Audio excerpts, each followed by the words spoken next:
எல்லாத்துக்கும் வணக்கம். Welcome to post market ரிப்போர்ட்டுங்க. எப்பவும் போல ஓவரால் மார்க்கெட் கண்டிஷன்ஸ் டிஸ்கஸ் பண்ணிடலாம். அதுக்கப்புறமா நம்ம இந்த Nifty futures and bank Nifty ஃபியூச்சர்ஸோட பஞ்சாயத்துக்கு வருவோம். ஃபர்ஸ்ட் ஆஃப் ஆல் இந்த ஓவரால் மார்க்கெட் கண்டிஷன்ஸை பொறுத்த வரைக்கும் எந்த ஒரு சேஞ்சும் கிடையாது. இன்னும் நிறைய இம்பாக்ட்ஸ் தான் கிரியேட் ஆயிருக்கு. அது ஒவ்வொன்றா நம்ம பேசிடலாம். First of all geopolitical tension, அதாவது யுஎஸ்க்கும் ஈரானுக்கும் நடுவில் இருக்கக்கூடிய ஜியோ பொலிட்டிக்கல் டென்ஷன்ல நேத்து ஓவர் நைட்ல எந்த ஒரு இம்ப்ரூவ்மெண்ட்டும் வரலை. அது அப்படியே கிணத்துல போட்ட கல்லா அப்படியே தான் கிடக்குதுங்க. வேற எதுவுமே நடக்கல. அதுல அதை தூக்கி அப்படி ஓரமா வைப்போம். அதனால வந்து இம்பாக்ட் தான் இப்போ நம்ம ஃபேஸ் பண்ண வேண்டியதா இருக்கு. ஒரு பக்கம் ஐஎன்ஆர் வந்து ஆல்மோஸ்ட் 96 ருபீஸ் நோக்கி நகர்ந்துருச்சு. இன்னொரு பக்கம் வந்து க்ரூடோட விலையும் அங்கிட்டு போயிட்டு இருக்கு. இந்த கேப்ல ட்ரம்ப் அனௌன்ஸ்மெண்ட் ஏதோ முக்கியமா சொல்ல போறாரு அப்படின்னு பார்த்தா யுக்ரைன் ரஷ்யாவோட வார் சீக்கிரமா முடிஞ்சிடும். இந்த வாரம் அது அது இப்ப முடிஞ்சா என்ன முடியாட்டி என்ன உங்க பஞ்சாயத்துக்கு வாங்கடா அப்படிங்கிற மாதிரி தான் இருந்துச்சு நேத்து அவருடைய ஸ்டேட்மெண்ட்டை கேட்கும் பொழுது. ஏன்னா அவர் நேத்து பேசுன ஸ்டேட்மெண்ட் எல்லாம் பாத்தீங்கன்னா அதுல ரெண்டு ரெண்டு ஒரு முக்கியமான விஷயம் இருக்கு.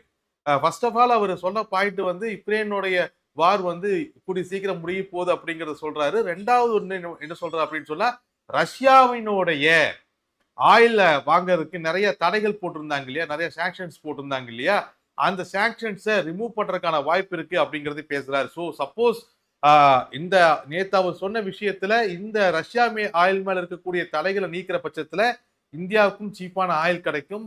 உலக அளவுல கொஞ்சம் ஆயில் ஸ்டெபிலிட்டி இன்க்ரீஸ் ஆகும். அதை நம்ம பார்க்கணும். ஏன்னா இப்பதான் இந்த ஐஇஏ இன்டர்நேஷனல் எனர்ஜி ஏஜென்சி அவங்க கொடுத்த அறிக்கைப்படி பார்த்தோம்னா நம்ம சப்ளை டிஃபிஷியட்ல இருக்கோம். நம்ம இல்ல, உலக அளவுல எவ்வளவு எண்ணெய் தேவைப்படுதோ அந்த அளவுக்கு சப்ளை கிடைக்கல அப்படிங்கறத அதோடைய பொருள். சப்ளை டிஃபிஷியட் அப்படிங்கிறது வந்து மிகப்பெரிய சிக்கல்களை உருவாக்கும். சப்ளை டிஃபிஷியட் அப்படிங்கிறது எப்ப நடக்கும்னா ஈவன் ஆயில் விலை அதிகமா இருக்கு, அது காசு கொடுத்து வாங்குறதுக்கு நாடுகள் ரெடியா இருந்தும் ஆயில் கிடைக்கல அப்படிங்கிற போது உருவாகக்கூடிய ஒரு சூழ்நிலை அது. ஸோ இப்போ ரெடியா பே பண்றதுக்கு ரெடியா இருந்தும் ஆயில் கிடைக்கல அப்படிங்கிற பட்சத்துல ஸோ நிறைய நாடுகளோட பொருளாதாரம் அப்படிங்கிறது ரொம்ப பள்ளத்தை நோக்கி நகர ஆரம்பிச்சிடும், including India. India 85% oil import தான் பண்ணுது. ஸோ அது ஆப்வியஸ்லி அது முக்கியமான பாயிண்டா நம்ம நோட் பண்ணணும். ஸோ இதுதான் இப்ப இருக்கக்கூடிய குளோபல் ஸ்டேட்டஸ். ஒரு பக்கம் ஈரான் யுஎஸ் உடைய இஷ்யூ எந்த வகையிலுமே முன்னேற்றம் இல்லை, அப்படியே தான் இருக்கு. ஸோ பிரச்சனையை சமாளிக்க ரஷ்யா ஆயில் மேல இருக்கக்கூடிய சாக்ஷனை ரிமூவ் பண்றதுக்கு யுஎஸ் ட்ரை பண்றாங்கன்னு நினைக்கிறேன். ஸோ ஆப்வியஸ்லி யுக்ரைன் வார் முடிஞ்சிடும் அப்படின்னு சம்மந்தம் இல்லாம நேற்று அவர் இழுத்ததுக்கு அதுதான் காரணமா இருக்கும். மூணாவது ஆயில் டெபிசியட்டுக்கு நோக்கி நகர்ந்துட்டோம், சப்ளை டெபிசியட் நோக்கி நகர்ந்துட்டோம். ஸோ சப்ளை டெபிசியட் நோக்கி நகரும் பொழுது நிறைய நாடுகள் பொருளாதார ரீதியா பாதிக்கப்படும். இந்தியாவை பொறுத்த வரைக்கும் இப்ப இருக்கக்கூடிய மிகப்பெரிய கன்சர்ன் வந்து ஐஎன்ஆர் வந்து 95 ரூபாய் நோக்கி 95 ரூபாய் தாண்டி 96 ரூபாய் நோக்கி நகர்ந்துட்டு இருக்கிறது தான். அப்புறம் அதுக்கு முக்கியமான காரணம் வந்து பெரிய அளவில் இம்போர்ட் பண்றோம் அப்படிங்கிறது. இம்போர்ட் பண்றதுல முக்கியமான ரெண்டு பொருள் வந்து கோல்டுமே க்ரூட் ஆயிலுமே. க்ரூட் ஆயில வந்து கம்மியா யூஸ் பண்ணுங்க, அதெல்லாம் ஒர்க் ஃப்ரம் ஹோம்ல பண்ணுங்க அப்படிங்கிற மாதிரி நேற்று சொன்னாரு. அது நிறைய விஷயங்களை ட்ரிகர் பண்ணிருச்சு. இன்னைக்கு கவர்மெண்ட் சோர்ஸ் மறுபடியும் அதை கிளாரிஃபை பண்ணியிருக்காங்க. Work from home is not a mandatory. அது வந்து லாக்டவுன் மாதிரியான சூழ்நிலை கிடையாது. லாக்டவுன் மாதிரி இன்டர்பிரேட் பண்ணாதீங்க. ஒர்க் ஃப்ரம் ஹோம் கம்பல்சரி எல்லாம் கிடையாது. ஆல்ரெடி ஐடி இண்டஸ்ட்ரியில ஹைபிரிட்டா தான் இருக்கு, ஹைபிரிட்ல தான் ஒர்க் பண்ணிட்டு இருக்கு. ஸோ ஒர்க் ஃப்ரம் ஹோம் அப்படிங்கிறது பாசிபிள் இருந்தா பாருங்க அப்படிங்கிற மாதிரியான ஒரு சஜஷன் தான் அப்படிங்கிற மாதிரி கவர்மெண்ட் சோர்ஸ்ல கிளாரிஃபை பண்ணாங்க. அது மட்டும் கிடையாது, எலக்ட்ரானிக் குட்ஸ் மேல இம்போர்ட் பண்றதுல எந்த ஒரு தரங்களும் இருக்காது அப்படிங்கறதை கிளாரிஃபை பண்ணாங்க. ஏன் அதை கிளாரிஃபை பண்ணாங்கன்னா ஆல்ரெடி இன்னைக்கு வந்து கோல்டு இன்னையில இருந்து அமலுக்கு வருது. கோல்டு அல்லது சில்வர் இம்போர்ட் பண்றதுக்கு இம்போர்ட் டியூட்டி வந்து 6ல இருந்து 15% உயர்த்திட்டாங்க. இப்பதான் 2 பட்ஜெட்டுக்கு முன்னாடி தான் 6% கம்மி பண்ணியிருந்தோம். இப்ப சூழ்நிலையை சமாளிக்க 6ல இருந்து 15% கோல்டு அண்ட் சில்வருக்கான இம்போர்ட் டியூட்டியை கவர்மெண்ட் அதிகரிச்சிருக்கு. ஸோ ஆப்வியஸ்லி அதனால எலக்ட்ரானிக் குட்ஸ் மேல இருக்கக்கூடிய இம்போர்ட் டியூட்டி, ஏன்னா அதுவும் அதிக அளவுல இம்போர்ட் பண்றோம். எலக்ட்ரானிக் குட்ஸும் இந்தியா மிகப்பெரிய அளவில் இம்போர்ட் பண்ணுதுங்கிறது ஞாபகம் வச்சுக்கணும். ஸோ அதோடைய வேல்யூஸ் அதுலயுமே ஏதாவது இம்போர்ட் டியூட்டி இன்க்ரீஸ் பண்ணிடுவாங்களா அப்படிங்கிற ஃபியர் இருந்துச்சு. ஸோ கவர்மெண்ட் அதை கிளாரிஃபை பண்ணுச்சு. ஏன்னா எலக்ட்ரானிக் இம்போர்ட்ஸ்ங்கிறது ஏஐ இன்ஃப்ராஸ்ட்ரக்சரை பில்ட் பண்றதுக்கும் டேட்டா சென்டர்ஸை பில்ட் பண்றதுக்கும் இப்போ ரொம்ப அவசியமான ஒரு விஷயமா இருக்கு. ஸோ அது இப்போதைக்கு அந்த ப்ரொபோசல் இல்லைங்கிறத கவர்மெண்ட் கிளாரிஃபை பண்ணியிருக்கு. இது மேல ஆல்ரெடி இம்போர்ட் டியூட்டி இன்க்ரீஸ் பண்ணியாச்சு சில்வர் அண்ட் கோல்டு மேல. அதுல என்ன ஒரு பஞ்சாயத்துனா இப்ப என்ன ஆகும்னா இம்போர்ட் டியூட்டி இன்க்ரீஸ் பண்றதுனால இந்தியாவுல கோல்டு விலை ஏறும், அவ்வளோ எம்சிஎக்ஸ்ல கோல்டு விலை ஏறும், எல்லாமே ஜுவல்லரி விலை ஏறும், எல்லாமே ஓகே. பட் இன்டர்நேஷனல் மார்க்கெட்டை விட இது விலை அதிகமா இருக்கும். இந்தியாவில் இருக்கக்கூடிய கோல்டு விலை இன்டர்நேஷனல் மார்க்கெட்டை விட விலை அதிகமா இருக்கும். இதனால என்ன ஆகும்னா ஸ்மக்லிங் மறுபடியும் ஸ்டார்ட் ஆகிறதுக்கான வாய்ப்புகள் அதிகமா இருக்கும். கவர்மெண்ட் அதை ஹேண்டில் பண்ணணும். ஒரு கட்டத்துல தங்க கடத்தல் அப்படின்னாவே அது பெரிய விஷயமா இருந்துச்சு. கிட்டத்தட்ட உங்க நிறைய படங்களை அதை பத்தி நம்ம பார்த்திருப்போம். ஸோ கோல்டு பிஸ்கெட்டை ஸ்மகிள் பண்றது அப்படிங்கிறது பெரிய அளவுல கம்மியானதே வந்து இம்போர்ட் டியூட்டி கம்மி பண்ணதுக்கு அப்புறம் தான். அதாவது இன்டர்நேஷனல் மார்க்கெட்லயும் இந்தியாவிலையும் பெரிய அளவுல தங்க டிஃபரன்ஸ் இருக்காது அப்படிங்கிற ஒரு சூழ்நிலை ஏற்படும் பொழுதுதான் கோல்டு உடைய ஸ்மக்லிங் அப்படிங்கிறது பெரிய அளவு கம்மியாச்சு. பட் இப்போ இந்த இம்போர்ட் டியூட்டி அதிகப்படுத்ததுனால மறுபடியும் அதுக்கான பாசிபிலிட்டிஸ் இருக்கும். ஸோ அதை கவர்மெண்ட் ரொம்ப கேர்ஃபுல்லா வாட்ச் பண்ண வேண்டிய கட்டாயத்தில் இருக்காங்க. பட் ஆப்வியஸ்லி நம்ம ஆளுகளை துபாய் பக்கம் டூர் போயிட்டு வாங்கி போட்டு வரது அது நடக்கதான் செய்யும். அது ஒண்ணுமே பண்ண முடியாது. அது வந்து அலௌடு குவாலிட்டிக்குள்ள லீகலாவும் நம்மளால கொண்டு வந்துக்க முடியும். பட் இந்தியாவுல அதிகமான விலையேற்றம் ஏற்படும் இந்த இம்போர்ட் டியூட்டினால. அதுல மாற்றம் இல்லை. சரி, இதெல்லாம் இப்ப இருக்கக்கூடிய ஏகப்பட்ட சங்கடங்கள். இதுல இன்ஃபிளேஷன் டேட்டாவும் ஓரளவுக்கு எக்ஸ்பெக்ட் பண்ண வரைக்கும் ஐயா தான் வந்திருக்கு. ரொம்பவுமே மோசமான டேட்டான்னு சொல்ல முடியாது. Line with expectation. ஆனா நாளைக்கு WPI டேட்டா வேற வருது. மார்க்கெட் டைம்ஸ்ல இந்த ஹோல்சேல் இண்டெக்ஸ் பிரைஸ் வரும். அது வேற வருது. அதையும் நம்ம பார்க்கணும். ஒரு ஒரு ஒரு திருப்தி இல்லாத, ஒரு சுமூகமா இல்லாத, ஒரு அன்னீசியா ஃபீல் பண்ணுவோம்ல, அந்த மாதிரி தான் இப்ப இந்த மேக்ரோ எக்கனாமிக்ஸ் இருக்கு. ஓகே, ஒரு ஒரு ஜாலியா ட்ரிப் போற மாதிரி இல்ல. ஓகே, ஒரு இது இப்படியே எத்தனை நாள் நீடிக்கும் அப்படிங்கறத இப்போதைக்கு இருக்கக்கூடிய ஒரி. ஏன்னா ஒரு பக்கம் என்னடானா ஆயில் பிரச்சனையெல்லாம் சால்வ் ஆகிறதுக்கு 2027 ஆகும் அப்படிங்கிறான் ஒருத்தன். இன்னொருத்தன் என்னங்கிறானா ஏன் ஈரான் இஷ்யூ சால்வ் ஆகிறதுக்கே 2028 ஆகுங்கிறான் ஒருத்தன் நேத்து. இன்னொருத்தன் என்னடானா INR 100 தாண்டும்ங்கிறான். அவன் இஷ்டத்துக்கு வாயில வந்ததெல்லாம் பேசிட்டு இருக்காங்க என்ன மாதிரி தான். ஆனா உண்மையாலுமே மேக்ரோ எக்கனாமிக் சூழ்நிலை எப்ப சரியாகும் அப்படிங்கிறது வந்து இப்ப வரைக்கும் யாருக்கு எந்த ஒரு ஐடியாவும் இல்லை. யாருக்குமே ஐடியா கிடையாது. ஈவன் இந்திய நாட்டோட பிரதமருக்கும் கூட ஐடியா கிடையாது. அதனாலதான் அவர் முந்தானத்து பேசும் பொழுது தயவு செஞ்சு கம்மி பண்ணிக்கங்க, ஒர்க் ஃப்ரம் ஹோம் பண்ணுங்க, பெட்ரோல் யூசேஜை கம்மி பண்ணுங்க, கோல்டு அவசியமா வாங்காதீங்க, தேவையில்லாம ஃபாரின் ட்ரிப் போகாதீங்க. ஏன்னா எத்தனை நாள் இந்த பிரச்சனை நீடிக்குங்கிறது தெரியாது. அப்போ அதிகமான டாலரை நம்ம ஸ்பெண்ட் பண்ண வேண்டிய கட்டாயம் வந்துச்சுன்னா ஈஸியா 100 ரூபாய் INR பிரேக் பண்ணிடும். கண்ட்ரோல் பண்றது ரொம்ப சிரமம். இது எல்லாத்து மேலையும் பாதிக்கப்படும். ஸோ ஆப்வியஸ்லி கவர்மெண்ட்டுக்கும் ஐடியா இல்லை, எந்த நாட்டு கவர்மெண்ட்டுக்கு ஐடியா இல்லை, ஈவன் ட்ரம்ப்புக்கும் கூட ஐடியா இல்லை. ஏன்னா அவரு ஒரு எட்டு முன்னாடி வச்சு ஏதாவது சமாதானமா போலான்னு வந்தாலும் ஈரான் 2 எட்டு பின்னாடி வைக்குது. ஈரான் ஒரு எட்டு முன்னாடி வந்து வச்சுன்னா இவர் எதுவும் நம்ம எப்படி போய் அவங்களுக்கு சொல்றதை கேட்கறது, நம்ம யாரு அப்படிங்கிற மாதிரி இவர் ஒரு எட்டு முன்னாடி வைக்கிறாங்க. ஓகே, இது தேவையில்லாது. இப்போதைக்கு கடைசிக்கு வழி இல்லாம ரஷ்யா ஆயில் மேல இருக்கக்கூடிய சாங்ஷனை ரிமூவ் பண்ற கண்டிஷனுக்கு ட்ரம்ப் வந்திருக்காரு. பார்ப்போம். ரஷ்யா ஆயில் ஓரளவுக்கு புழங்குச்சு அப்படின்னு சொன்னா சில பிரச்சனைகள் சால்வ் ஆகும். பட் அங்க எகைன் அங்க ஒரு பிரச்சனை இருக்கு. இப்ப ரஷ்யா ஆயிலுமே பெரிய டிமாண்டுக்குள்ள இருக்கு. முதல்ல ரஷ்யா வந்து நம்மளுக்கு ஃப்ரீயா ஆயில் தரேன், கம்மி விலையில ஆயில் தரேன், எங்ககிட்ட வாங்கிக்கன்னு சொல்லும் பொழுது US உடைய சாங்ஷன் இருந்ததுனால நம்ம அதை கம்மி பண்ணோம். இப்ப அவன் சாங்ஷன் எடுத்துட்டு இப்ப நம்ம ஆயில் அதிகமா ரஷ்யாட்டுக்கு வாங்கலாம்னு போவோம். பட் ஆப்வியஸ்லி ரஷ்யா அதிகமா ஆயில் சைனாக்களுக்கு தரும், மற்ற உலக நாடுகளுக்குமே சப்ளை பண்ண வேண்டிய கட்டாயத்துக்கு ஏன்னா ஏன்னா ஹார்மோஸ் ஜலசந்தி சிக்கல்ல இருக்கிறதுனால முக்காவாசி கல்ஃப் ஆயில் வெளியே வர்றதுலயே சிரமமா இருக்கு. ஸோ இந்த சூழ்நிலையெல்லாம் சரியானா மட்டும்தான் பங்குச்சந்தை சீரமையும். அது வரைக்கும் இல்லை, அதுக்கப்புறமும் எப்பவுமே மார்க்கெட்ஸ் அதோட வேல்யூஸ்ல ஹெட்ஜஸ் எடுத்து டிசிப்ளினா மூவ் பண்ணிக்கிங்க. யூகிக்காதீங்க நாளைக்கு சரியாயிரும், நாளைக்கு சரியாயிரும், நாளைக்கு மறுபடியும் பிரச்சனை வந்துருச்சு, இன்னைக்கு 200 பாயிண்ட் விழுந்தா நாளைக்கு 100 பாயிண்ட் ஏறும், நாளைக்கு 100 பாயிண்ட் ஏறிச்சுன்னா மறுபடியும் விழுவும். அந்த மாதிரியான மார்க்கெட் அசம்ஷன் அப்படிங்கிறதெல்லாம் எப்பவுமே ரெகுலரா ஒர்க் அவுட் ஆகிட்டு இருக்காது. எல்லா நேரங்களிலும் லக்கு நம்மளுக்கு சாதகமா இருக்காது. எப்பவுமே ஹெட்ஜஸும் டிசிப்ளினும் வேல்யூஸும் தான் மார்க்கெட்டை நேர்கோட்டில் எடுத்துட்டு போகும். ஓகே, ஏன்னா இவ்வளவு நேரம் எதுக்காக இது பேசணும்னா மேக்ரோ எக்கனாமிக்ஸ் கண்டிஷன் அப்படிங்கிறது ஒரு தெளிவான பாதையில் அடுத்து இதுதான் நடக்கும், இப்படி போனா இப்படி நடக்கும் அப்படிங்கிற தெளிவான பாதையில் இல்லை. இது எல்லாமே தெளிவாகணும்னா முதல்ல ஹார்மோன் ஜலசந்தி கிளியர் ஆகி ஆயில் சப்ளை கிளியர் ஆகணும். அதுக்கு எத்தனை நாள் பிடிக்கும், எத்தனை காலம் பிடிக்கும் அப்படிங்கிறதும் இன்னும் கிளியரா இல்லை அப்படிங்கிறத மனசுல வச்சுட்டு நம்ம வேல்யூஸை டிஸ்கஸ் பண்ணிடலாம்.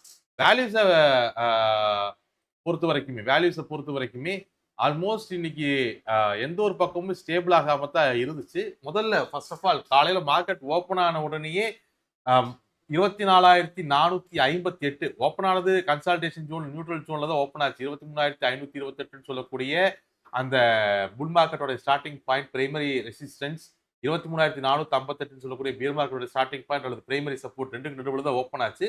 ஃபர்ஸ்ட் ஹாஃப்ல ஓப்பன் ஆன உடனேயே பிரைமரி சப்போர்ட்டான 23,458 பிரேக் பண்ணி ஃபர்ஸ்ட் இன்ட்ராடே சப்போர்ட் 23,428, அப்புறம் செகண்ட் இன்ட்ராடே சப்போர்ட் 23,358, அப்புறம் மூணாவது இன்ட்ராடே சப்போர்ட் 23,332.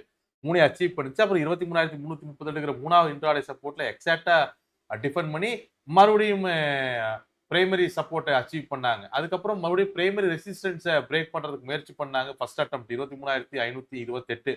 பிரைமரி ரெசிஸ்டன்ஸ்ல பியர்ஸ் மறுபடியும் டிஃபெண்ட் பண்ணதை பார்த்தோம். பிரைமரி ரெசிஸ்டன்ஸ்ல பியர்ஸ் டிஃபெண்ட் பண்ணி கீழே வந்த மார்க்கெட்டை மறுபடியும் பிரைமரி சப்போர்ட்டான 24,228லயே புல்ஸ் டிஃபெண்ட் பண்ணாங்க. இது ஆக்சுவலா அருமையான மூவ் இது இந்த இடத்துல.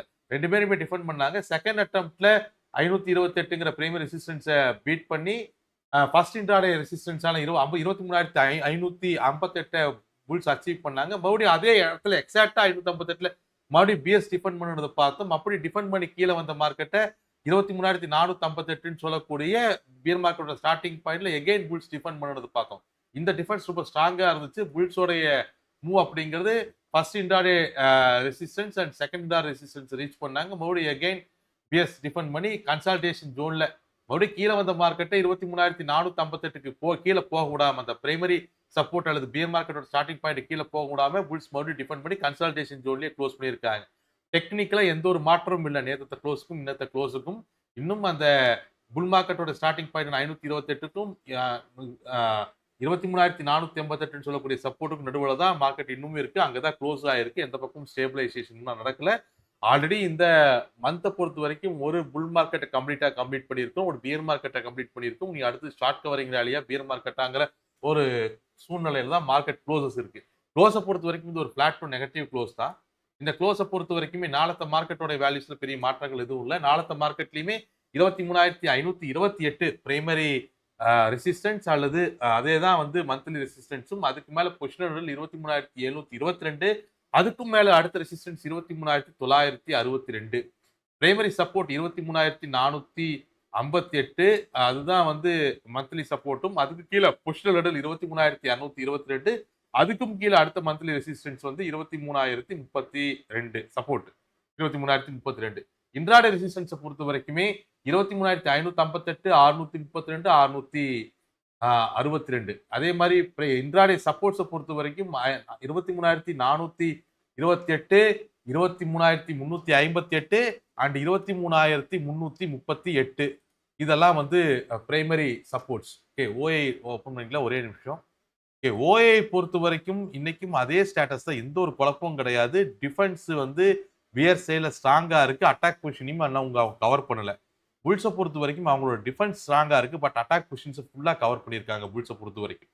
நம்ம கொஞ்சம் டீப்பா போய் பார்க்கணும் அப்படின்னு சொன்னோம்னா ஆல்மோஸ்ட் நேத்து இருந்த ஸ்டேட்டஸ் கூட கம்பேர் பண்ணி கூட பேசலாம். ஆக்சுவலா நேத்து வந்து 220 வரைக்கும் போட்டிருந்தாங்க.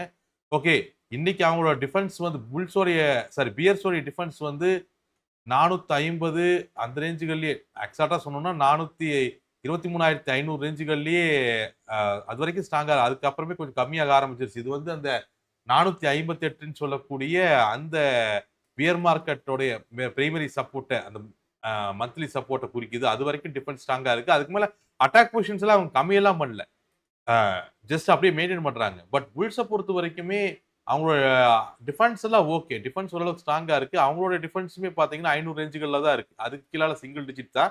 பட் அட்டாக் பொசிஷன்ஸ் ஓரளவுக்கு புல்ஸ் கம்மி பண்ணியிருக்காங்க. டிஃபென்ஸ் ஸ்ட்ராங்கா மெயின்டைன் பண்றாங்க. ரெண்டு பேருமே டிஃபென்ஸ் ஸ்ட்ராங்கா மெயின்டைன் பண்றாங்க. அட்டாக் பொசிஷன்ஸை பியர்ஸ் கம்மி பண்ணல, புல்ஸ் கம்மி பண்ணியிருக்காங்க. அதே மாதிரி பேங்க் நிஃப்டியை பொறுத்த வரைக்குமே காலையில 53,778 அப்படிங்கிற பியர் சிங்க்ல புஷ் பண்றதுக்கு முயற்சி பண்ணாங்க. மறுபடியும் புல்ஸ் டிஃபெண்ட் பண்ணி மேலே கொண்டு போனாங்க. மேலேயும் பார்த்தீங்கன்னா அடுத்து புல்ஸிங் வந்து 54,232 ஸ்டார்ட் ஆகுது அந்த மந்த்லி ரெசிஸ்டன்ஸ். அதுக்கு மேலே போறதுக்கு புல்ஸ் முயற்சி பண்ணாங்க. எக்ஸாக்டா அதே ரேஞ்சுகளில் பிஎஸ் மறுபடியும் டிஃபெண்ட் பண்ணி 53,788 கீழே, அதான் 53,782 கீழே க்ளோஸ் பண்ணியிருக்காங்க. ஸோ ஆப்வியஸ்லி க்ளோஸை பொறுத்த வரைக்கும் பேங்க் நிஃப்டி ரொம்ப நியூட்ரலான ஒரு க்ளோஸ் தான்.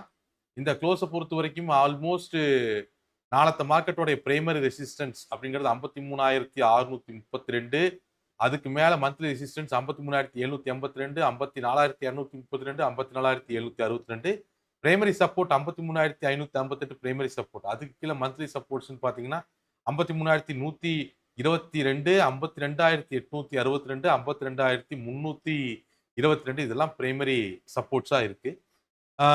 பேங்க் நிஃப்டியோட ஓப்பன் இன்ட்ரெஸ்ட்டுமே பெரிய அளவில் மாற்றமெல்லாம் ஒன்றும் இல்லை. 2 பக்கமும் டிஃபென்ஸ் ஸ்ட்ராங்காக தான் இருந்துச்சு. பட் அட்டாக் பொசிஷன்ஸ் 2 பக்கமே கவர் பண்ணியிருக்காங்க. அட்டாக் பொசிஷன்ஸை புல்ஸ் ரொம்ப கவர் பண்ணியிருக்காங்க. பியர்ஸ் கம்மியாக கவர் பண்ணியிருக்காங்க. அவ்வளோதான் டிஃபரன்ஸ். இது போக நாளைக்கு கார்ப்பரேட் ரிசல்ட்ஸும் இருக்கு. அதையும் நீங்க ஞாபகம் வச்சுக்கணும். ஓகே. கிட்டத்தட்ட நீங்க நாளைக்கு பார்த்தீங்க அப்படின்னு சொன்னா, காலையில சாரி காலையில இது வரக்கு வாய்ப்பு இருக்கு. என்னது டாடா மோட்டார்ஸ். டாடா மோட்டார்ஸோடைய ரிசல்ட்ஸ் ரொம்ப முக்கியம். ஸோ டாடா மோட்டார்ஸ், அப்புறம் ஜேஎஸ்டபிள்யூ ஸ்டீலு, அப்புறம் ஹிந்துஸ்தான் ஏரோநாட்டிக்ஸு, யுனைடெட் ஸ்பிரிட்ஸு இதெல்லாமே முக்கியமான ரிசல்ட்ஸ் நாளைக்கு இருக்கு. அது போக இந்தியன் ரயில்வே இருக்கு, வால்டாஸ் இருக்கு, முத்தூட் ஃபின்கார்ப் இருக்கு. நாளைக்கு வரக்கூடிய எல்லா ரிசல்ட்ஸுமே கொஞ்சம் முக்கியமான ரிசல்ட்ஸ். அதையும் ஞாபகம் வச்சு நீங்க மூவ் பண்ணிக்கங்க. ஸோ மறுபடியும் ஒரே ஒரு விஷயம் தான், மேக்ரோ எக்கனாமிக் கண்டிஷன் யூகிக்க முடியாத ஒரு குழப்பமான சூழ்நிலையில் இருக்கு. இந்த வார் முடியறது கூட ரெண்டாவது. நீங்க எப்பவோ உட்கார்ந்து மெதுவா பேசி கூட வார் முடிச்சுக்கோங்க. முதல்ல இந்த ஹார்மோஸ் ஜலசந்தி ஓபன் பண்ணி ஆயில் சப்ளை சீரமைஞ்சா மட்டும்தான் ஐஎன்ஆர் சேஃப் ஆகும். ஐஎன்ஆர் சேஃபா இருந்தா மட்டும்தான் இந்தியன் மார்க்கெட்ஸ் வந்து கொஞ்சம் ஸ்டேபிளைஸ்ட் ஆகும். ஈவன் தோ இப்ப ஐஎன்ஆர் இவ்வளவு வீக்கா இருக்கும் பொழுது கார்பரேட் ரிசல்ட்ஸ் எவ்வளவு நல்லா வந்தாலும் கூட மார்க்கெட் அது பெரிய பாதிப்பு ஏற்படுத்தாது. ஏன்னா மேக்ரோ எக்கனாமிக்ஸ் வீக்கா இருக்குங்கிறத ஞாபகம் வச்சுக்கணும். மேக்ரோ எக்கனாமிக்ஸ் வீக்கா இருந்துச்சுன்னா வரக்கூடிய அடுத்த குவார்டர் ரிசல்ட்ஸ் பெரிய அளவில் பாதிக்கப்படும். ஆல்ரெடி நம்ம ஒர்க் ஃப்ரம் ஹோமும் பேசுறோம், இம்போர்ட் டியூட்டிஸ் இன்க்ரீஸ் பண்றோம். இது எச்சா சிக்கல்களை உருவாக்கிட்டே போகும். இன்ஃபிளேஷன் ஹிட் ஆகும். மேற்கொண்டு பிரச்சனையை சமாளிக்க இன்ட்ரெஸ்ட் ரேட்டையும் ஹைக் பண்ணணும். இன்ஃபிளேஷன் ஹையா இருக்கும்போது இன்ட்ரெஸ்ட் ரேட்டையும் ஹைக் பண்ணாங்க அப்படின்னு சொன்னா பொருளாதாரத்தில் பெரிய பாதிப்பை ஏற்படுத்தும். ஸோ மேக்ரோ எக்கனாமிக்ஸ் தெளிவா இருக்கிற வரைக்கும் அசம்ஷன் பேசிஸ்ல எந்த ஒரு ட்ரேடும் பண்ணிடாதீங்க. லாங் டைம் இன்வெஸ்ட்மெண்ட்ஸ் பாருங்க, தப்பு கிடையாது. இன்ட்ராடேஸ் பண்ணக்கூடியவங்க ஹெட்ஜஸ்ல டிசிப்ளினா வேல்யூஸ்ல மூவ் பண்ணுங்க. மற்றது எல்லாத்தையும் நம்ம நாளைக்கு போஸ்ட் மார்க்கெட் ரிப்போர்ட்ல பேசிக்கலாம். Thank you every one. Thank you every